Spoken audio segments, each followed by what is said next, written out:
Baik, Assalamualaikum warahmatullahi wabarakatuh. Ya, Waalaikumsalam warahmatullahi wabarakatuh. Alhamdulillahirabbil alamin wa bihi nasta'inu ala umuri dunya waddin wa ala alihi wa sahbihi ajmain. Wa la ilaha illallah wa la syarika lahu wa asyhadu anna Muhammadan abduhu wa rasuluhu la nabiyya ba'dah. Nah, ini selanjutnya saya persilakan pada Pak Marus untuk memperjelas lagi karena sekalipun dikasih penelitian, tapi beliau juga termasuk yang berkontribusi besar juga untuk mewujudkan bagaimana Muraref ini menjadi sebuah lembaga yang kredibel. Ini termasuk dalam setiap kegiatan beliau menyuarakan itu, menyemangati bersama, dan hari ini kita akan mendengar mungkin beberapa hal update terbaru bisa jadi yang disampaikan oleh beliau atau menegaskan beberapa hal yang terkait dengan Muraref. Saya persilakan Pak Marus. Terima kasih Pak Anton. Assalamualaikum warahmatullahi wabarakatuh. Waalaikumsalam.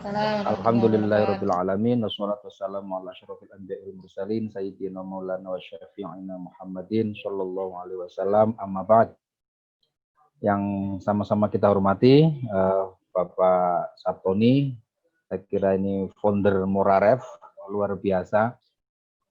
Kita ini memang berhutang jasa dan juga berhutang banyak lah terkait dengan Muraref ini ya pada teman-teman di Jogja. Pak Anton dan kawan-kawan semua, memang posisi Muraref itu sekarang ini memang sedang lagi dipacu untuk menjadi niatan awalnya, kira-kira gitu. Niat awal itu kan kalau yang tidak salah dengar, itu kan memang untuk mengumpulkan gagasan-gagasan para dosen yang punya gagasan baik gitu dan progresif tapi tidak terkumpul di Kementerian Agama. Nah, memang gagasan ini kemudian mewujudnya melalui jurnal. Nah, saya kira ini penting, jurnal-jurnal yang ada di Muraref itu ternyata kan bukan hanya milik PTKI tapi juga ada berbagai. Saya kira tadi Pak Sabin sudah menyampaikan bagaimana kategorisasi jurnal yang ada di Muraref. Nah, ini perkembangan tentu sangat baik sekali. Nah, karena itu kami di Direktorat PTKI, termasuk saya misalnya yang di penelitian, juga mendorong betul kaitannya Muraref ini dengan penelitian. Jadi bukan semata-mata, ini saya sekedar ini ya, catatan kecil saja. Sejak awal kita memang ingin mendorong Muraref itu menjadi satu-satunya. Waktu tahun 2017 saya menjadi kasih publikasi itu, dan pertama kali yang saya datang itu memang Muraref di Jogja. Sebagai pejabat baru yang baru diangkat, saya datang ke Muraref karena saya melihat prospektif Muraref ini luar biasa. Kalau dilihat dari perkembangan di dunia studi Islam, Islamic Studies, saya selalu mengatakan bahwa kita ini dalam konteks studi Islam sesungguhnya jurnalnya tidak terlalu banyak, ya, tetapi walaupun tidak banyak, ini cukup mempengaruhi perkembangan dunia Islam. Baru-baru ini saya dapat informasi dari beberapa kawan yang di Timur Tengah, jurnal-jurnalnya juga yang berbahasa Arab itu ingin diindeks oleh jurnal yang khas studi Islam. Nah, ini berarti ini peluang juga untuk Muraref.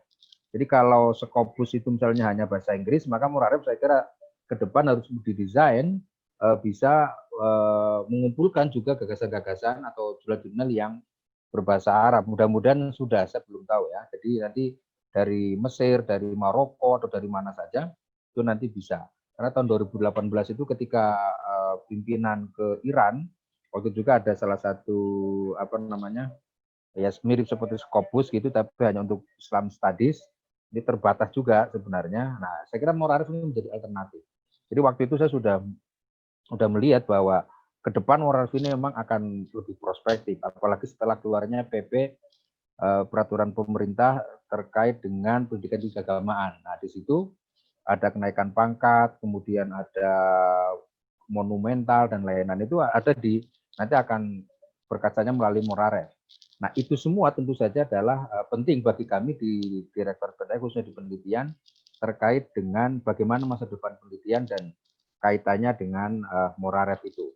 Ada beberapa catatan menurut saya yang untuk ini saya sampaikan, paling enggak ada 3 poin ya. Pertama, konteks riset di PTKI dalam era globalisasi. Yang kedua, hasil riset kajian Islam di Moraref. Kemudian yang ketiga, Moraref dalam peta agenda keagamaan nasional. Nah, ini menurut saya penting sekali. Jadi bagaimana kita mendorong Moraref dan juga jurnal, karena Moraref ini sebenarnya jurnal-jurnal. Mau tidak mau kalau kita ingin mendorong Moraref, sebenarnya kita mendorong jurnal. Kalau kita mendorong jurnal, sebenarnya mendorong ya penulisnya.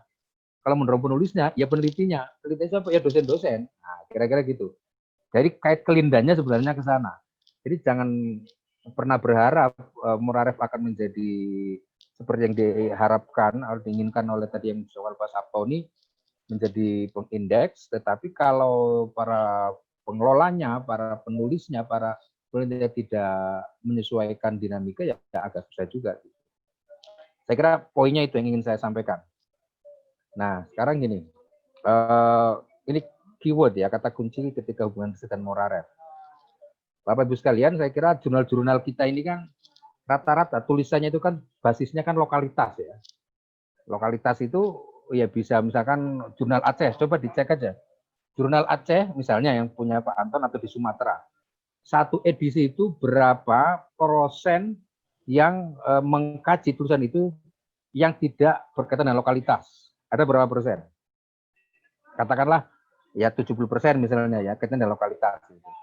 Nah, bagaimana lokalitas ini kemudian bisa dibaca dalam konteks masyarakat dunia internasional? Mau tidak mau, ya tentu kita harus mengajak, harus membawa lokasi ini dalam konteks yang lebih global. Nah, lalu apa yang bisa mengantarkan itu? Tentu adalah risetnya. Jadi kalau kita membaca sebenarnya karya-karya atau tulisan-tulisan orang asing juga, sebenarnya mereka juga lokal. Lokal dalam arti risetnya adalah riset yang bukan global seutuhnya, tapi basisnya adalah case-nya dan studi lokal, tetapi ada cantolannya yang global yang besar. Nah, ini sebenarnya ingin didorong. Karena itu Moraref sebagai mesin pengindeks jurnal-jurnal terkait Islamic Studies, Religious Studies, dan integrasi keilmuan, saya kira tadi sudah disampaikan oleh Pak Sabtoni, merupakan jendela menuju dunia secara online dan open source. Nah, ini yang kita mendorong ini. Sejak tahun 2017, sekali lagi saya ulangi, Moraref itu sebenarnya sudah diminati oleh beberapa jurnal internasional. Misalnya ada yang dari Amerika, ada dari Australia, dan ada beberapa. Tapi waktu itu saya bilang ke Pak Sabtu dan kawan-kawan, tolong jangan dulu diterima. Jurnal-jurnal yang internasional jangan dulu diterima di Moraref. Bukan apa-apa. Pertama, kekhawatiran kita adalah jurnal kita waktu itu 2020 jurnal kita kan masih sedikit yang terakreditasi dan pengelola jurnal juga belum siap dengan perkembangan zaman yang begitu luar biasa. Nah, sekarang saya kira ketika hari ini pengelola jurnal sudah mulai bersemangat dan sudah hampir semua terindeks di Sinta misalnya dapat Sinta 6 atau berapa, artinya kan sebenarnya pada umumnya kita sudah melek pada bagaimana jurnal-jurnal kita menjadi bereputasi, minimal bereputasi nasional. Nah, ini kan gagasannya sebenarnya itu dari lokalitas. Nah, bagaimana menyambungkan ke tadi supaya terbaca, tersitasi di masyarakat dunia internasional.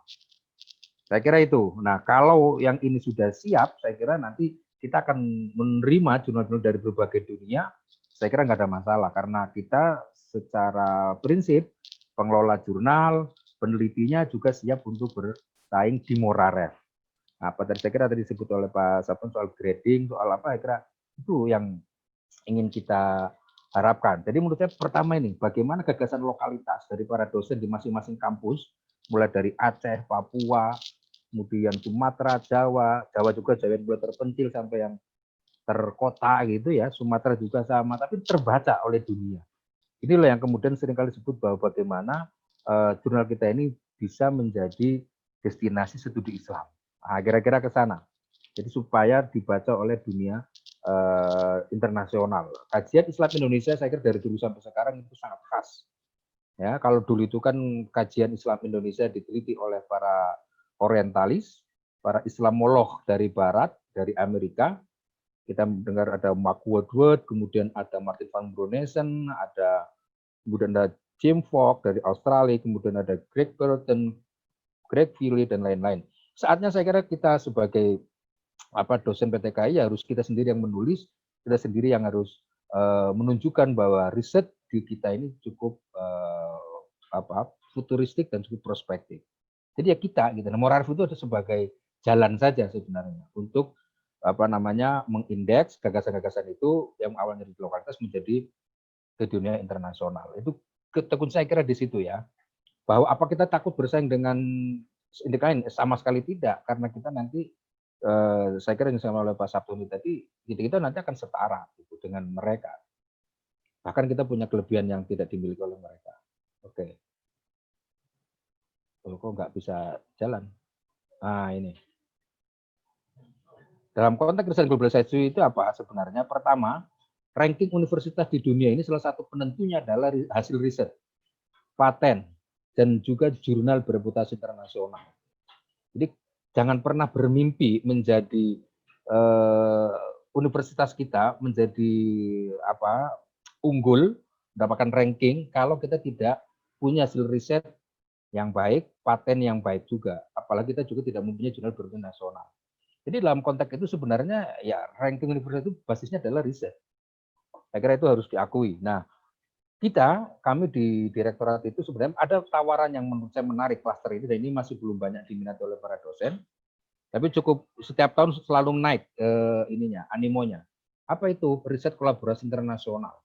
Ini yang menjadi tren global untuk peningkatan pengakuan dunia, rekognisi. Sebenarnya beberapa tahun ke belakang, misalnya tahun 2019, ketika tim direktorat PTKI, Direktur Prof. Askal, Pak Kasubdit, saya dan juga ada beberapa dosen dari 7 universitas, saya kira dari 7 kampus di PTKIN, kita ke Paris, mendapat undangan dari mereka, lalu kita presentasi beberapa hasil penelitian, dan kolaborasi. Mereka luar biasa, mereka sangat antusias untuk melakukan kolaborasi. Dan kolaborasi itu bukan apa-apa, mereka itu menyiapkan dana dan kita juga siapkan dana. Jadi nanti kalau misalnya di klaster ini, kami di direktorat itu ada ada dana kolaborasi internasional, itu bukan untuk mendanai peneliti asing, tapi justru untuk penelitian kita sendiri. Mereka punya duit, kita juga punya duit. Jadi dananya bukan dipakai untuk membiayai peneliti asing. Kalau gitu kita ngebosi namanya, ya kan? Laboratoriumnya boleh sama kalau sains. Humaniora juga ada laboratoriumnya. Nah, kelebihan kita di tahun kemarin di Paris itu adalah kita menyaksikan laboratorium sosial humaniora. Itu yang jarang kita dengar kan. Itu di salah satu universitas, kalau nggak salah itu Treva University, itu satu gedung besar sekali, itu ternyata itu isinya laboratorium. Nah, laboratorium ini dengan kampus yang tempat mahasiswa kuliah itu jaraknya kurang lebih mungkin lebih 1,5 jaman lah kalau naik mobil ya. Kira-kira artinya jauh sekali, dan itu terpisah, itu sesuatu yang biasa. Tapi pisahnya bukan karena ada banyak kampus, memang ada kampus 1, kampus 2, kira-kira gitulah kalau di Indonesia itu. Nah, ini yang menarik menurut saya. Jadi laboratorium sosial humaniora juga dipakai. Nah, kolaborasi seperti ini menurut saya memang sekarang lagi tren. Nah, kaitannya nanti dengan jurnal, tentu saja ini sangat membantu bagaimana jurnal ini bereputasi. Nah, Moraref saya kira salah satu alternatif untuk mengantarkan itu. Karena Moraref isinya itu kan sebenarnya jurnal-jurnal yang nantinya tentu ke depan adalah jurnal bereputasi.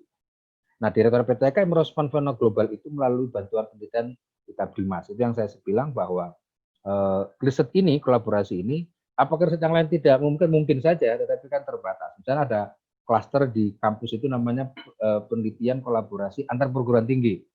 Boleh saja, misalkan bisa dengan luar negeri juga sih, bukan tidak boleh saja. Tapi tentu dengan anggaran yang ada gitu.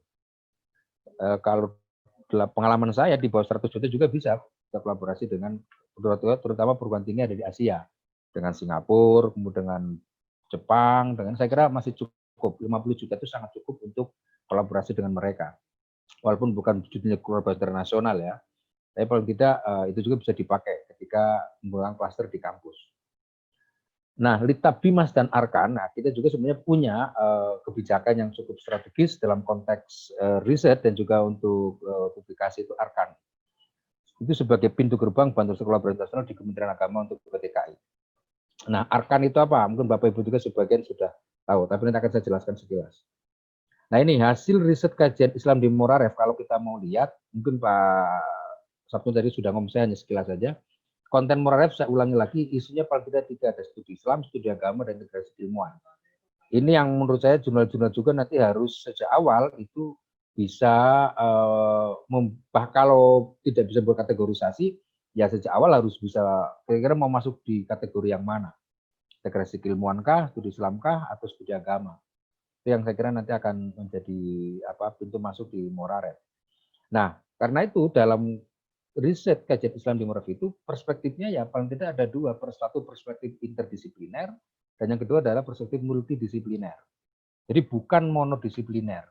Nah, kenapa? Karena bagaimanapun bicara tentang studi Islam, studi agama, dan integrasi keilmuan, itu pasti tidak hanya satu keilmuan saja. Misalkan katakanlah tafsir hadis, Quran, studi Al-Quran saja, belakangan kita sudah harus menggunakan minimal itu pakai hermeneutik. Kemudian bisa pakai semiotik, bisa pakai antropologi, biar pakai sosiologi. Maka ada kajian namanya living Quran, living hadis, dan seterusnya.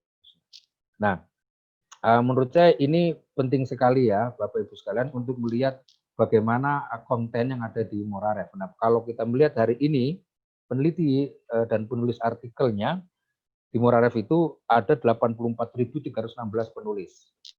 Dan ada 70.117 artikel. Ini kan bahan mentah. Kalau kita ini sudah menjadi di Moraref, artinya itu sebagai sumber referensi lain untuk kajian kita, untuk riset kita.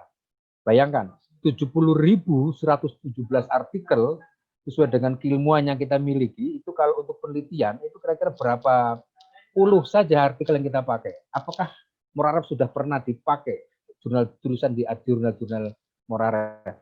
Saya kira kita harus berefleksi. Bahkan saya selalu mengatakan, artikel di Moraref itu bisa menjadi sumber belajar penting untuk mahasiswa. Nah, kalau dosen apa? Ya untuk sumber penelitian, referensi yang gratis, tinggal diklik, ambil PDF-nya gratis. Ini kalau tadi masih ada kendala, karena disampaikan oleh Pak Sabtu ini, kita tinggal jurnal-jurnal menyesuaikan saja perubahan yang belakangan. Insya Allah nanti di akhir tahun ini akan ada ya semacam ada video untuk panduan lah bagaimana mengakses Moraref yang lebih mudah, yang karena ada banyak perubahan. Saya kira disampaikan oleh Pak Sabtu tadi kan merespon beberapa kegagalan, ketertinggalan lah kira-kira gitu. Jadi 70.117 artikel itu bukan main-main loh ya. Bapak Ibu sehari membaca 10 artikel aja itu sudah top pada isu yang sama. Apalagi kita bisa lebih dari itu. Artinya apa? Ya kajian Islam di Moraref itu sebenarnya sudah sangat kaya sekali. Ya, bayangkan ini gratis ya. Kita tidak perlu ini pakai handphone, tinggal diklik di kamar tidur, tidak harus pakai laptop toh. Artinya memang sudah mobile. Nah, apa itu Arkan? Nah, ini Arkan itu kita putus SK Dirjen nomor 6994 tahun 2018 Agenda Keagamaan Nasional. Apa itu visi Arkan? Ini yang menurut saya tadi relevan dengan Moraref ya. Arkan ini adalah visinya Indonesia menjadi pusat destinasi Islam dan pluralisme yang unggul di dunia dan mengintegrasikan berbagai aspek ilmuwan, baik agama maupun sains yang mengikuti kemajuan global. Karena ini yang teman-teman ketika melakukan riset, ketika memperkategorisasi di jurnal, tolong disesuaikan dengan visi ini ya, supaya kita nyambung. Misi Arkan ada 4 kalau boleh saya ringkas. Pertama dalam mengembangkan keagamaan, kemasyarakatan, sains, dan teknologi di Indonesia berbasis kondisi Indonesia yang akan menghasilkan publikasi dan hasil terkait. Jadi kita memang sejak awal mendesain riset ini satu paket dengan publikasi dan jurnal. Ya, jadi tidak bisa dipisahkan antara penelitian kita baik yang basisnya Indonesia maupun yang lain, tapi tetap kaitan dengan publikasi.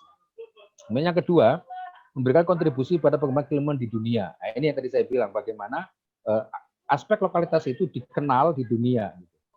Jangan sampai ini hanya milik orang Aceh saja tanpa dibaca oleh orang ada di sana. Gitu. Jadi ilmu-ilmu Aceh ini kan harus dibaca juga oleh orang lain yang ingin tahu ilmu Jogja, ilmu yang lain. Kemudian yang ketiga, mempengaruhi kebijakan pemerintah Indonesia berbasis riset dan pengetahuan.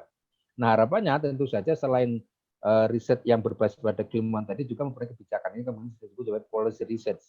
Bagaimana penelitian Bapak Ibu sekalian bisa mempengaruhi kebijakan pemerintah daerah, minimal kebijakan kampus, apakah program studi atau fakultas atau universitas.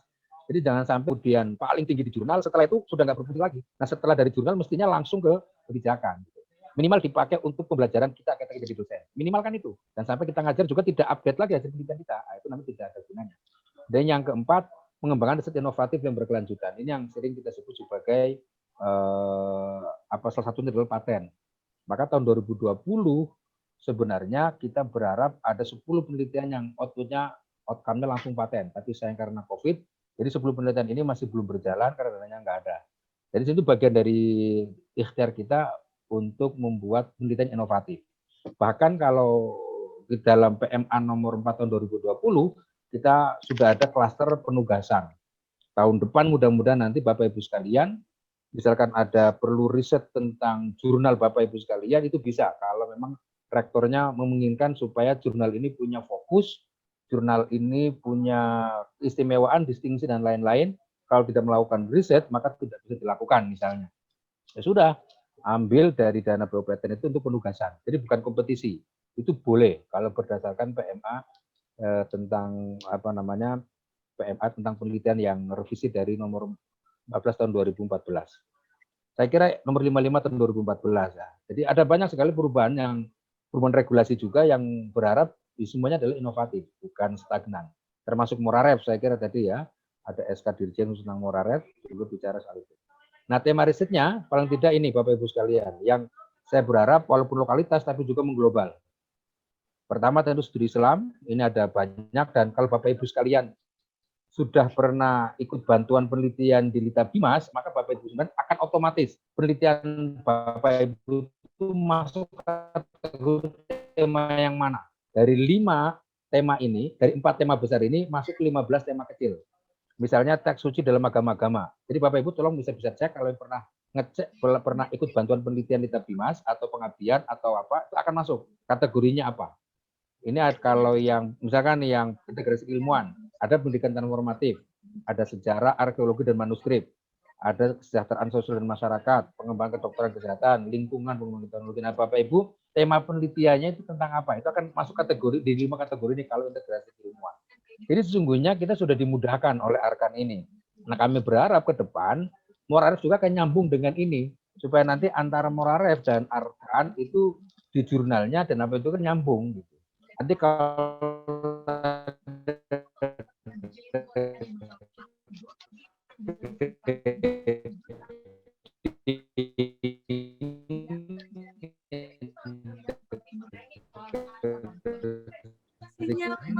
nanti di situ juga ini 15 tema ini nanti bisa menjadi salah satu alternatif pengembangan di Moraref.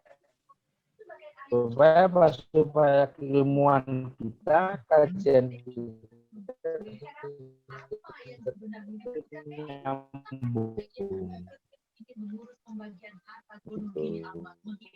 Kalau tidak secara internal ke sana. Nah, kalau ini jadi destinasi studi Islam ikut Moraref, tapi yang begini tidak ada, sesuai dengan gaya lingkup. Jadi seringkali hasil penelitian kita itu ketika mau upload ke jurnal atau ketika sudah diringkas, saya kira kemarin ya ada pembahasan tentang substansi jurnal, saya kira ini bagian yang tidak kalah penting ya. Nanti ada juga soal novelty, temuan baru. Bagaimana artikel itu juga harus memunculkan ke sana. Kemudian bagaimana teori dan metode itu harus muncul setiap artikel. Tapi lagi-lagi, tapi ini dengan gaya lingkup masing-masing jurnal. Penelitian ini harus dimunculkan. Termasuk misalkan argumen riset. Argumen riset juga harus kelihatan. Paling biasanya itu di paragraf pertama. Argumen riset harus tersampaikan sejak paragraf awal. Mengapa topik itu penting dan layak untuk didiskusikan? Jangan lupa sertakan data-data. Jadi ketika ngomong argumen itu harus basiskan data. Saya kira ini mestinya sudah selesai ketika bicara substansi ya, yang kemarin mungkin 2 hari atau berapa terkait dengan substansi artikel. Jadi poinnya kan sebenarnya ini.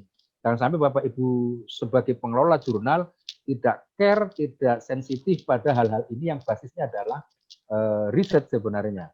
Jadi nggak bisa kita pengelola jurnal kok nggak ngerti metodologi penelitian. Saya kira nggak bisa. Karena artikel yang ada di jurnal itu sesungguhnya hasil penelitian. Nah, hasil penelitian tentu harus mengacu pada kerangka riset. Kira-kira gitu, nggak bisa tanpa itu. empat hal ini atau 5 ini adalah bagian kecil ya dari artikel. Yang lain tentu masih banyak. Tapi saya kira kalau ada 4 ini saja, jadi yang lain adalah kontribusi dan macam-macam ya. Ada acknowledgement misalnya, itu juga penting. Dan ya ucapan terima kasih pada orang yang membantu, saya kira juga penting. Tapi itu tentu adalah masing-masing kembali ke garis lingkung. Tapi sebagai bagian dari riset, tema, topik yang seperti ini menurut saya harus muncul.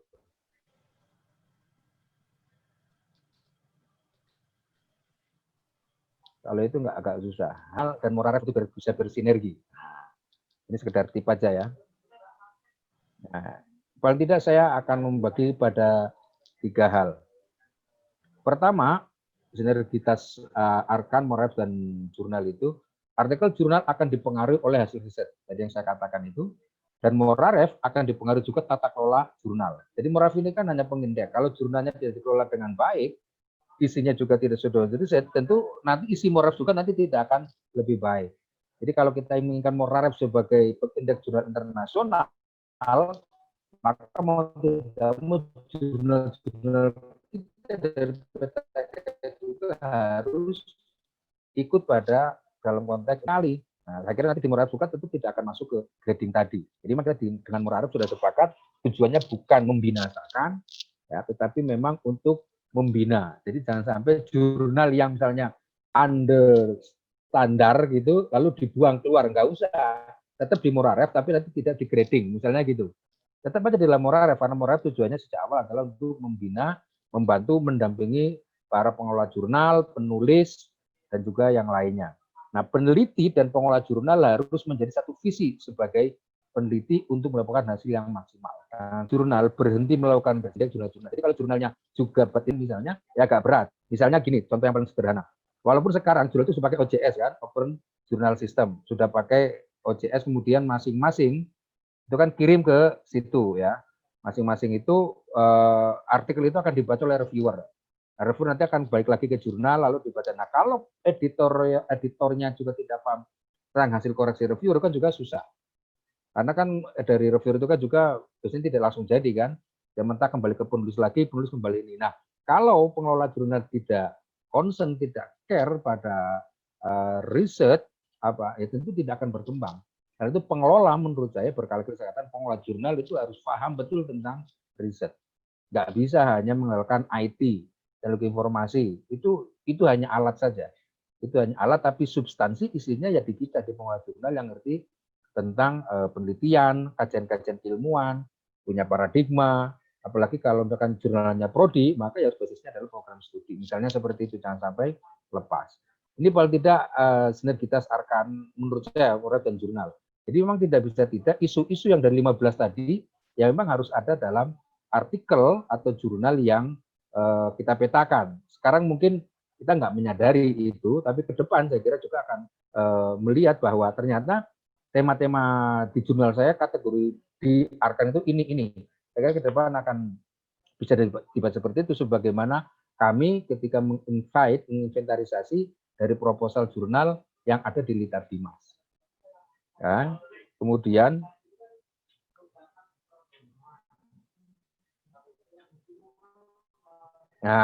akhirnya Bapak Ibu sekalian, untuk menutup sesi ini, perjalanan kita masih jauh untuk memperoleh yang ideal dan terbaik dalam hal pendidikan dan juga bereputasi. Tadi yang dikatakan oleh Pak Anton bahwa Moraref juga sedang berbenah, dan tahun ini saya kira ini pembenahan yang cukup signifikan dari tahun-tahun sebelumnya, dan tahun besok insya Allah akan lebih banyak lagi perubahannya, dan kita Moraref bukan hanya Jogja tapi juga sudah mengundang banyak orang di seluruh Indonesia pengelolanya. Ini dalam rangka apa?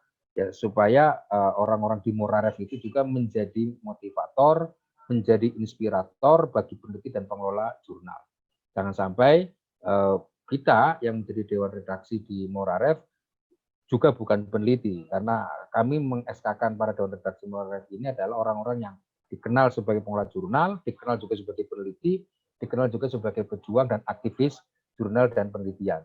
Jadi insya Allah orang-orang yang ada di Moraref adalah orang-orang yang ingin mendukung bagaimana tradisi ilmuwan, produksi ilmu pengetahuan akan dapat melalui jurnal dan juga melalui Moraref. Saya kira itu bisa saya sampaikan, kurang lebihnya mohon maaf. Akhirul kalam. Wabillahi taufiq hidayah. Wallahul muwaffiq ila thoriq wal 'afwu minkum. Assalamualaikum warahmatullahi wabarakatuh. Waalaikumsalam warahmatullahi wabarakatuh.